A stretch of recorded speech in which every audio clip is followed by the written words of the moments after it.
Hello folks, and welcome back. In this video I'm going to show you how I go about installing closet shelves. If you're interested in that, stay tuned.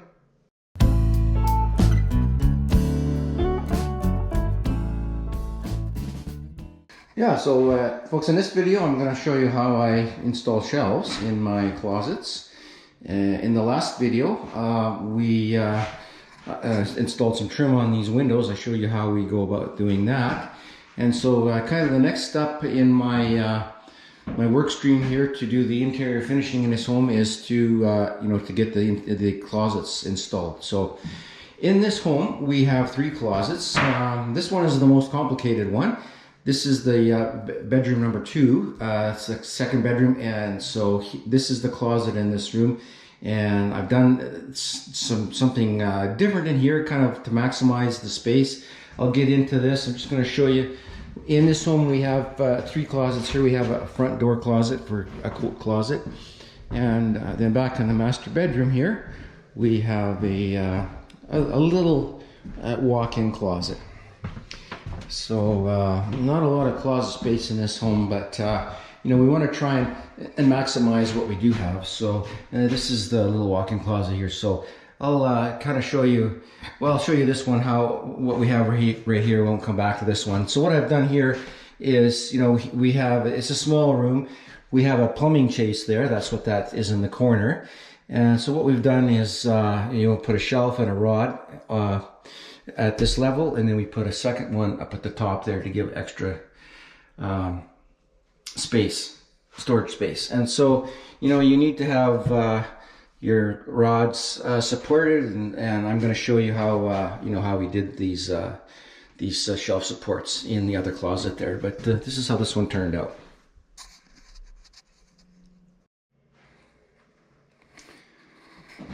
So like many other things, there's a lot of different ways to do things, and you can go crazy in closets. If you want to, you can hire people to come and do it for you. The cost is very expensive.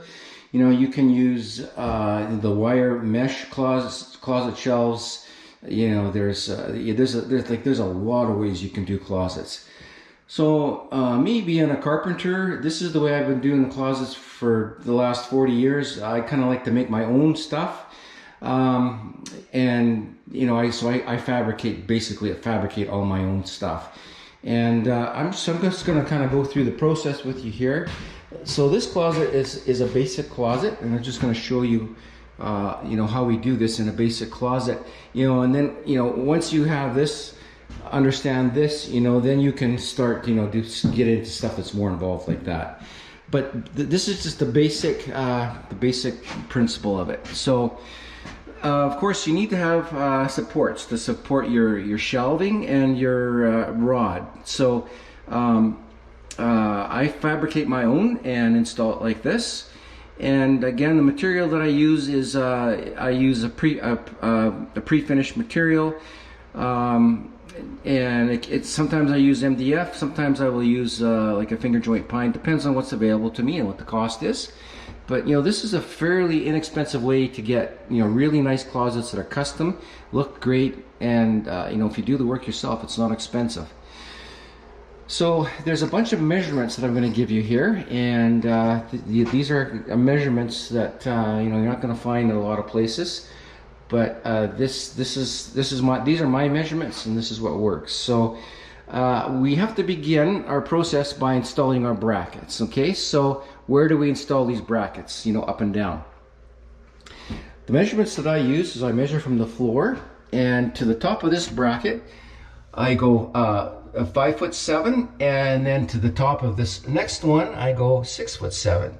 Now I like to do this 2-shelf system because it gives you extra storage space.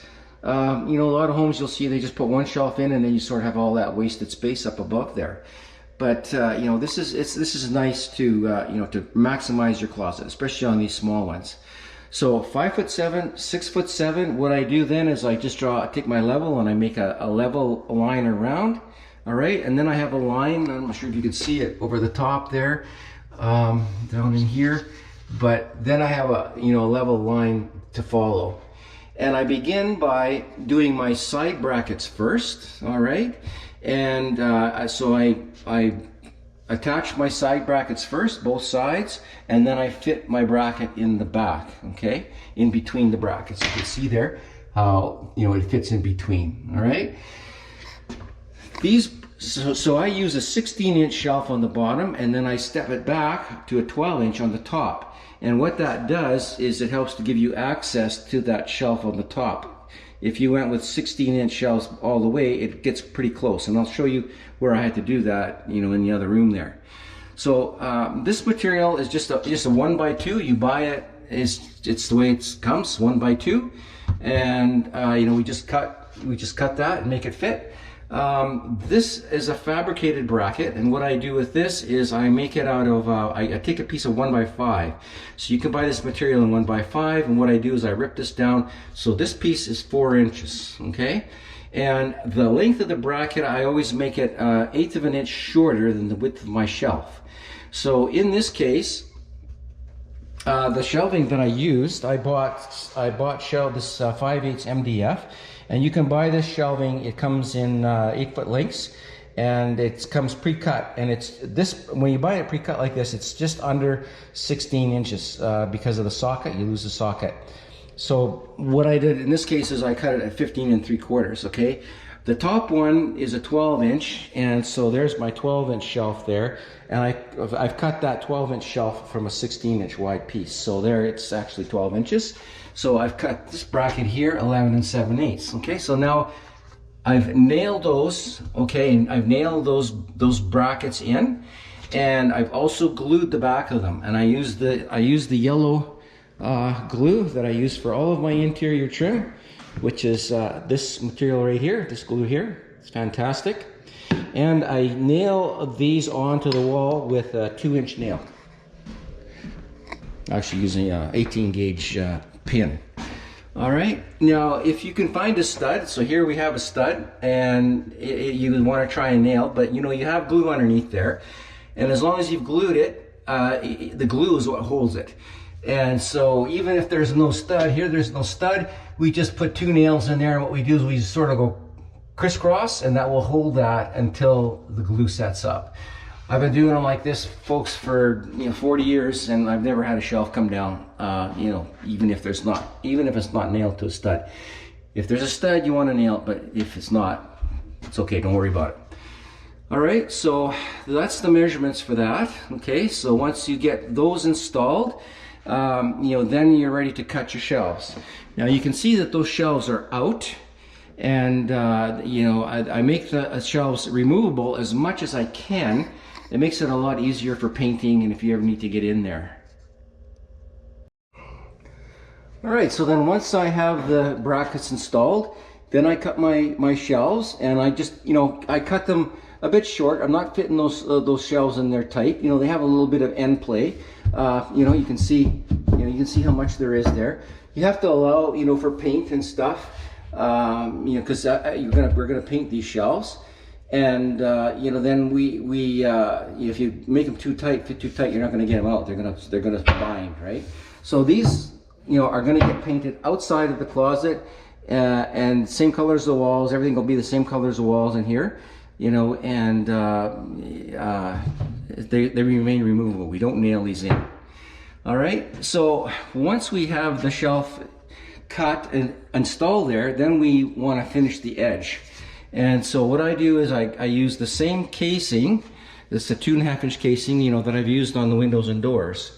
And you can see how we nail this here, all right? And again, it's glued. We want to glue this edge before we nail it. And so this board finishes the front edge of this, and it also helps to give the shelf support to keep it from sagging.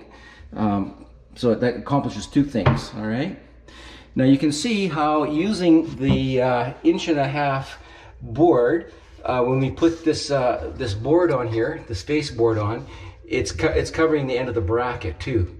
Now down here where we have this wider board, if we came straight out like this, we'd be looking at the butt end of that board. So what I like to do is I just like to take and cut this off on an angle like this. So the measurements for this are, this bracket is 4 inches this way, okay, and I've made this one 15 3/4 long. And then to get this angle, I measure down 1.5 inches from the top of this bracket, and here I go 10 1/2 this way, okay, and just make a line and saw it off to get this angle. All right, so you can see that it looks pretty nice. Now, the position of the rod is also at 10 1/2 from the back of the wall here. So it's 10 1/2 from the center of the rod to the wall. And then I go 2 inches down, so it's the center of the bracket this way. So it's 2 inches this way. Up and down, it's in the middle of the bracket this way. Okay, that positions our rod in the correct place for, to hang your clothes this way. The hanger will fit in there. It also gives us room to put the hanger over the top of the rod. And yeah, okay, so the rods that I use these I use these steel brackets. Again, I buy this stuff at Home Depot, and I'm not endorsing Home Depot. I'm just telling you where I get this stuff. Not sponsored by them, but these come in a little package, so you get one like this, and you get one that's open on the end like this. Then we buy this steel, powder coated. All this is all powder coated. It's very nice. It's powder coated white. You can also get it in brushed stainless, I think it is, brushed chrome, whatever. But we go with the white. And so the way this works, then you buy this in different lengths. I think it comes in 6 and 8 foot, and then you have to cut it, to match your closet. And so it just goes into there, and then up over here, and done. So that's a basic closet that what we call sort of a standard closet. Now, from that standard closet, you can start to do all kinds of things. And in this room, being the second room in this home, this room could be several different uses. It could be a bedroom. It could be a hobby room, a craft room. It could be a home office. There's a lot of ways you can go in this room. So we have a big closet here. We got an opportunity to to maximize it and sort of do something a little bit different in here. So again, normally in a regular home, you'd have one shelf in there with one rod, and that would be it. So what I've done here is I built what I call this a little tower, and to give us shelves to store things. If you're going to use this as a home office, you could store a printer in there. You could put paper and stuff in there. There's lots of things like that. If it's a craft room, you put all your craft supplies in there, stuff like that. You can use this room for seasonal storage. There's a lot of different things you can do in here. So again, I make the shelves all removable. But basically here, because of this tower, these two sides are nailed in, all right, and this top one is nailed in, okay, and so that's nailed in to hold the tower. But here again, we have these shelves are removable, okay. We made these removable, okay. These are all removable, and so here the process again is the same as that other closet I showed you. You start by putting all your end brackets on, okay, you fabricate those, put those end brackets on, then you put your back brackets in, right? So you can just see how we had to do this, all right? Here again, we put the back brackets on. Here we had to do the side ones. Okay, and again, this is just all this 16-inch MDF shelving material. It's really handy to use that pre-cut stuff. If you don't have a table saw, a big table saw to rip your pieces out of like a 4x8 sheet, this shelving is really handy to use. If you don't want to paint, you can buy that in like a pre-finished melamine board. There's a lot of different materials and ways to do that. So my setup in here again is the same, 5'7", 6'7", okay, 5'7", 6'7" from the floor, all right. And so my top shelf there is at 6'7". Now here you can see where I talked to you about before about going with that 16-inch shelf at the top. as opposed to the 12-inch. You can see how close this becomes here, right? It gets hard to get up in there. You know, here we can still, we can take this shelf out, so we can, you know, take stuff up over the end if we wanted to. But that's a good place to store things like extra blankets, you know, pillows and stuff that you can kind of smoosh up in there, Christmas wrap, all those kinds of things. You know, that's a nice little place up there. So here I went with 2 levels of rods, okay? So I did that to basically double the rod space in this space. And so here we've got, you can hang pants, shirts, skirts, things like that. You've got 2 levels to do that. And the second rod is just halfway in between that one and the floor. Okay, and then over here I did my standard one. So we've got, you know, this rod, which is good if you've got longer coats, longer dresses and things like that, that you can hang in there. All right, so that's just, you know, just maximizing the use of the space. All right, so this is all gonna get primed, you know, filled, and then 2 coats of paint. The walls in there have got 1 coat of paint so far, but then you know, this will end up with having 3 coats of the wall paint in there. And now these shelves in between here, all I did was I just took and divided the space. I just went 16 inches, you know, down 16, 16, 16, 16. All right, and so, you know, I've made these, you know, sort of, I've set these. Now if you wanted to, you could make these adjustable. You know, you could put adjustable tracking and stuff in there to make your closet shelves adjustable. You know, you could put a couple drawers in there. You could fit some baskets in there. Like, there's all kinds of things that you could do to, you know, really, you know, kick that up to the next level. You know, this is a spec project. You were going to be selling this one, so, you know, we're not going crazy in here, but we just don't want to do the, you know, just the simple closets either. So, you know, people really like the closets when, you know, you put a few little extra things in there like that for them. Okay, folks, so that's just a little video there to show you kind of how I do my closets, and you know, just sort of the layout and the materials that I use. Again, I wasn't going to show you the cut by cut on that one. It's just, you know, closets are pretty simple. It's kind of more the design. So hopefully that gave you some ideas for your closets. And in the next video in our little series here of interior finishing, we have a beam up here that we're going to cover in wood. So if you're interested in that, we'll show you that on the next video. Thanks for watching. Bye-bye.